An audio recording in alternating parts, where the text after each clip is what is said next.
Hi guys, good morning. Good morning everyone. So karon magkuan dito no. Magkuan dito sa tong naong mga hinlo sa tong dagway. Okay. Nagkuan ni siya mapapugong sa edad.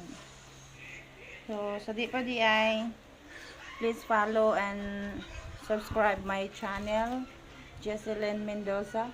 So, sa tinod lang dugay na kay ko dugay na kani akong YouTube channel pero kanang kabalo ba mo?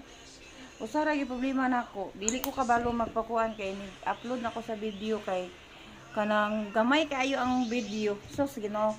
Sayo naman day kaayo ana ra man day ang phone pastilan. So maghinlo tas tong naong no kay kada adlaw kita magpa hinlo kay mang kuan manghilamos magkuan sa di na ko flex ako ang gigamit unsa gigamit ako sa kong naong kay kung dili ko mo gamit ani nga kuan mo ang bugas-bugas na ko grabe baga din kaayo mo nagko nga as in dagko jud akong kuan. So guys, please support my channel kay basin di ay dinira ko makatabang makapalit ko diri ka ng kuan ba makapalit og binlod may nalang makalugaw sa akong pamilya mga guys ka farmers na ako mga kuan pero ako naging tarungon ako ang video ay so kakaron wala man ko naraman ko sa balay kay nagbantay ko sa akong mga sa akong apo di ay dili mga isa ra ka apo so nana ko sa balay nagkuan naglibot-libot ron so mao na day akong kuan no mataginlo sa kuan simple magud kay ni akong gili na pants kang naong o kaniyo pants nga cream nga serum ora ni siya akong gaibutang sa kong naong di man sad dingon nga kana nagpapapata kay para sa uban pero